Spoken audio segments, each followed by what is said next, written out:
নমস্কাৰ, মোৰ নাম ভুমনি শৰ্মা। মই দ্বিতীয় শ্ৰেণীত পঢ়োঁ। আজি মই এটি সাধু ক'বলৈ চেষ্টা কৰিছোঁ। সাধুটিৰ নাম হ'ল টিংখং আৰু ৰহিমলা। ভুল হ'লে ক্ষমা কৰিব। বহুদিন আগৰ কথা। ভোগদৈ নৈৰ পাৰত মালৌ পথাৰ। তাতে কণলৰাহঁতৰ খেতি। তাত টিংখং নামেৰে এটা বগলী আছিল। বাৰিষা কাল, পথাৰ বোকা পানীৰে ভৰা।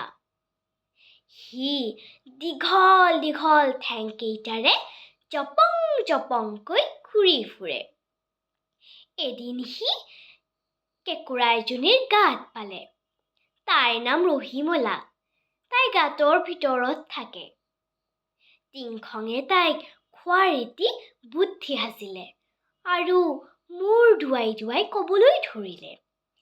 এং কৰি বাই, বেং কৰি বাই, ওলাই আহা লাহে কৰি, বগেটি সেৱা কৰি যাওঁ। ৰহিমলাই টিংখঙৰ মতলবটো বুজি পালে আৰু হেহাই হেহাই গাঁতৰ ভিতৰৰ পৰা মাত লগালে।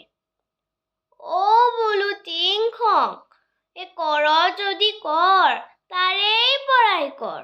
ওলাই যাব নোৱাৰো, দেহা থৰপৰ। লাজ পাই বগলীটো উৰি গুচি গ'ল। আমিনো কি শিকিলো? আমি কেতিয়াও আনৰ চলাহী কথাত ভুল যাব নালাগে। কথালে মিলিলে মুচি, আমিও আহিলো গুচি। ধন্যবাদ।